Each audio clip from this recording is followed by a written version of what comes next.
Mwezi wa 7 ni mwezi wa ukamilifu. Bwana asifiwe.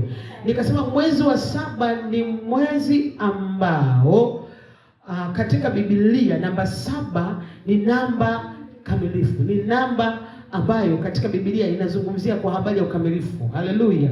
Yaani kukamilishwa kwa jambo. Mungu aliumba dunia siku ya 7, anasema Mungu akafanyaje? Akapumzika. Bwana Yesu asifiwe. Tunaona wana wa Israeli, mwezi wa 7 ilikuwa ni mwezi wa kwenda mbele za Mungu na kumwambia Mungu asante kwa yale ambayo Mungu aliyafanya katika maisha yao. Hasa pia wakikumbuka jinsi Mungu alivyowatoa Misri mpaka wapi? Mpaka Kanaani. Haleluya.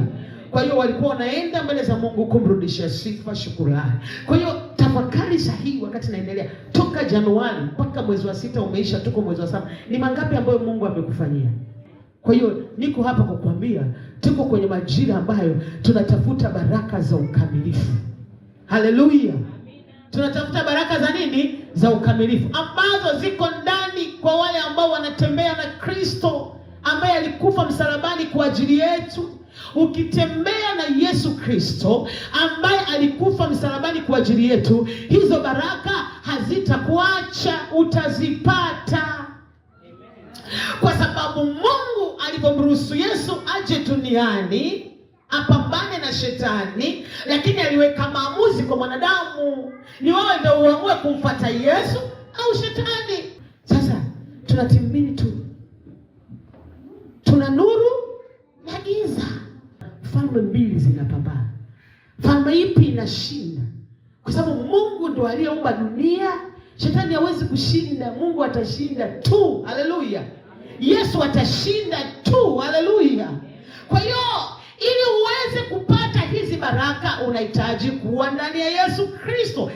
Tembea na mapenzi ya Mungu kweli kweli. Kama mtumishi, tembea na mapenzi ya Mungu kweli kweli. Usimpake mtu mafuta. Kwenye moto tunasema moto, kwenye baridi tunasema baridi, kwenye ndio, kwenye hapana. Shetani akinyang'anya haki yake, na kama ulikuwa ukimpendeza Mungu madhabahuni, na kama umekuwa ukitoa sadaka, hiyo sadaka itaongea. Sadaka ya Ibrahimu, ya Isaka, unafikiri sadaka ndogo hiyo? Ile sadaka inaongea. Yaani Mungu akimwangalia Ibrahimu na naye mtu ambaye amekubali kumtoa mtoto wake pekee. Usijui unanielewa. Sadaka ya Ayubu iliongea. Ayubu hakuangalia vile vitu. Ayubu hakuangalia mali, hakuangalia fedha, hakuangalia watoto. Aliona ile kama ni sadaka. Mungu alinipa, kachukua cha kwake. Bado akasema, Mungu wewe ni baba, nitaendelea kukuabudu. Aliamua kusimama na kuendelea kuvumilia ile mateso ili asimwaibishe Mungu. Kuna neno ambalo Mungu alimwambia Ayubu. Unamuona mtu wangu Ayubu jinsi ambavyo ni mkamilifu na mwelelevu. Ayubu alikuwa anatimiza agizo la lile neno la Mungu la yeye ni mkamilifu. Mungu atajuaje kama ni mkamilifu? Aliongea mdomoni. Matendo ya Ayubu ndio yakakamilisha lile neno ambalo Mungu alisema. Mungu anaongeaga sana juu ya maisha yetu, lakini swala la kupokea lile neno linategemea sisi. Kazi aliyoianzisha Mungu kwenye maisha yako, Mungu anaifanikisha.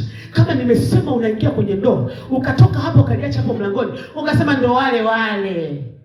Hiyo ndoa sahau. Mpende Mungu, utaona akikamilisha mambo kwenye maisha yako. Hawezi kuwa na amani. Baraka mojawapo ya ukamilifu ni kuwa na amani. Amani ndani ya Kristo. Amani ambayo unalia, unacheka.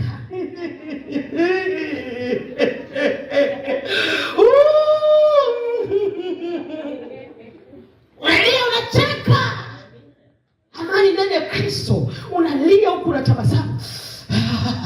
Sione tunafanya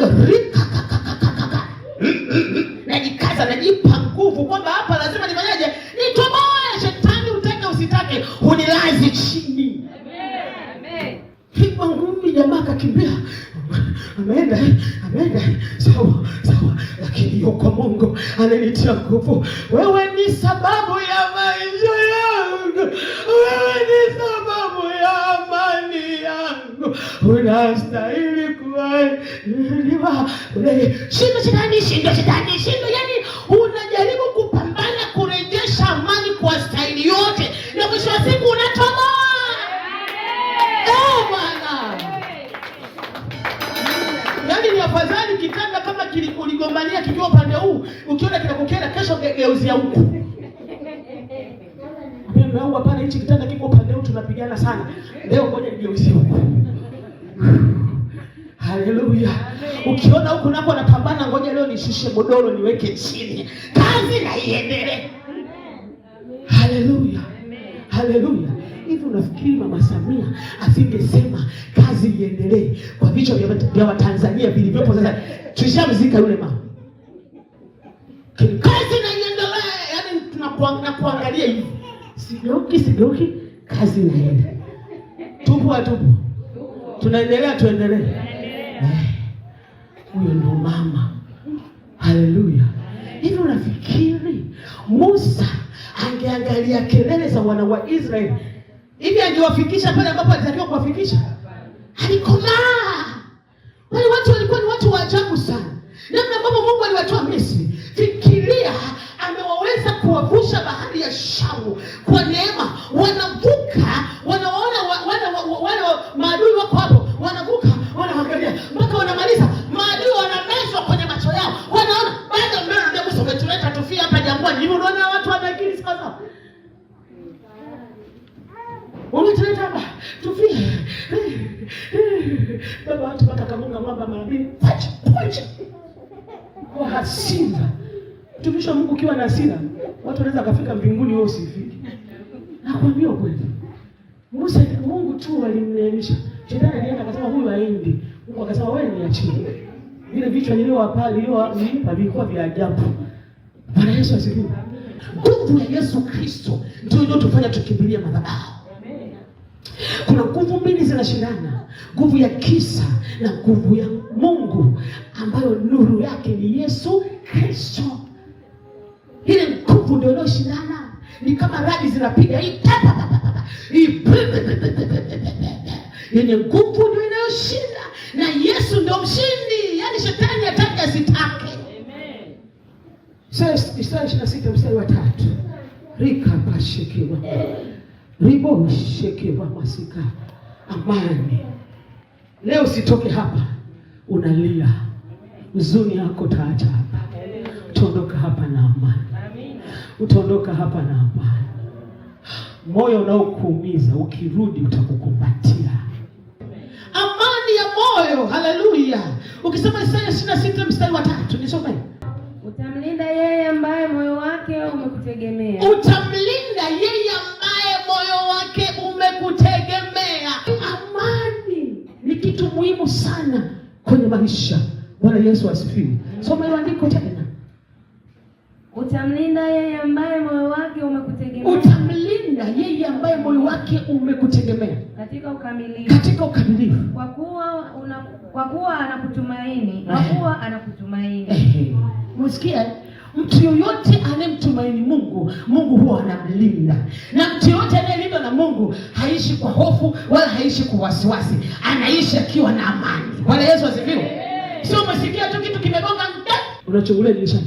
Ukisikia wow, shika shetani wapi? Watu kwenye mapenzi yao tu huko, mke na mume, wewe unakemea huku.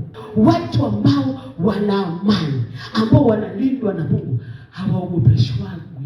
Hawaogopagi usiku wa manane. Haleluya. Hatuogopagi giza nene. Maana kwenye giza mimi nafanyika kuwa nuru. Haleluya. Popote penye giza mtu anayemtegemea Mungu anaenda pale mahali kuwa nuru. Bwana Yesu asifiwe. Ndio maana wakati mwingine unaweza kukuta watu wamekaa kwenye baa ambao wanakufahamu, wanakunywa zao moja moto moja baridi, wameweka mizinga yao pale. Ghafla unatokea, hawatamani uende pale, wanakukimbilia. Mtumishi wanasema kule usifanyaje? Usiende. Maana unaenda kupoteza amani yao. Lakini kama haunaga chochote, karibu kaa. Sisi tunapata mmoja baridi, tukupe Malta kidogo ambayo inafanana na ya kwako. Najua nataka kanisani chips kuku. Haoni aibu kwa sababu huna nuru.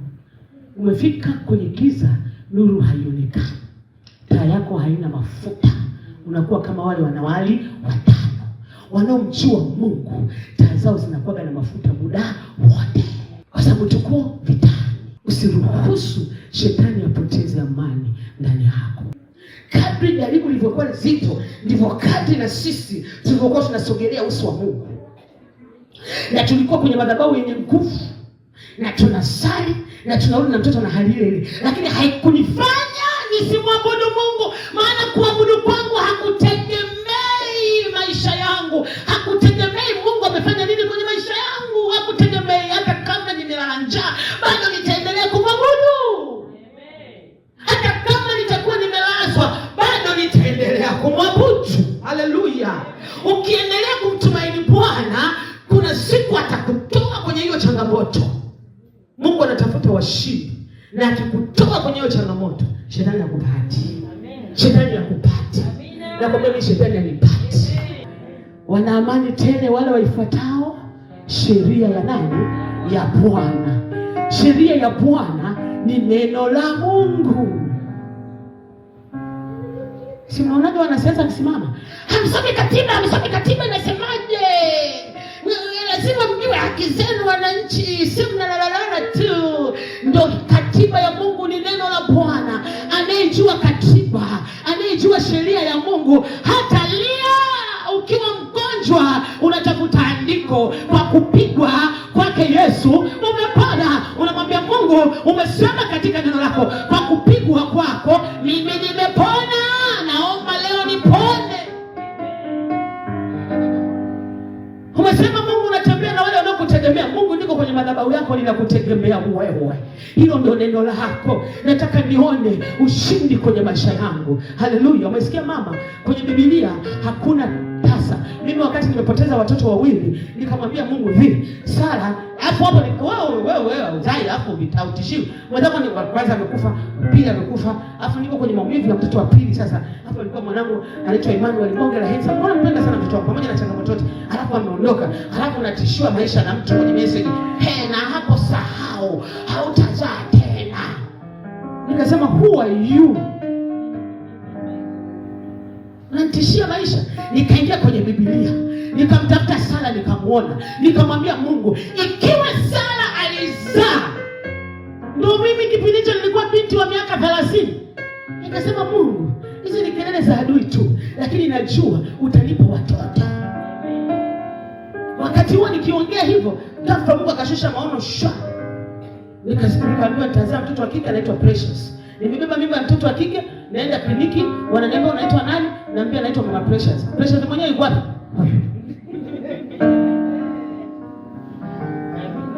Ninaitwa Precious mpaka najifungua. Wakati manesi wanamtoa, Precious. Hivyo kirahisi. Nilimwambia mchungaji wangu mmoja, Mungu atakupa mtoto, hakuniamini. Tukapita dukani tukanunua gauni lile. Nikamwambia hili hapa kaliweke, ukijifungua utavaa. Hana mimba hapa wala hana chochote. Tukatoka, nilikuwa na baskeli ya Patricia. Nikamwambia umeona hii baskeli? Ukipata mtoto hii, ndio hii baskeli itakuwa ya kwako. Ana mtoto wa miaka 9, hajazaa tena.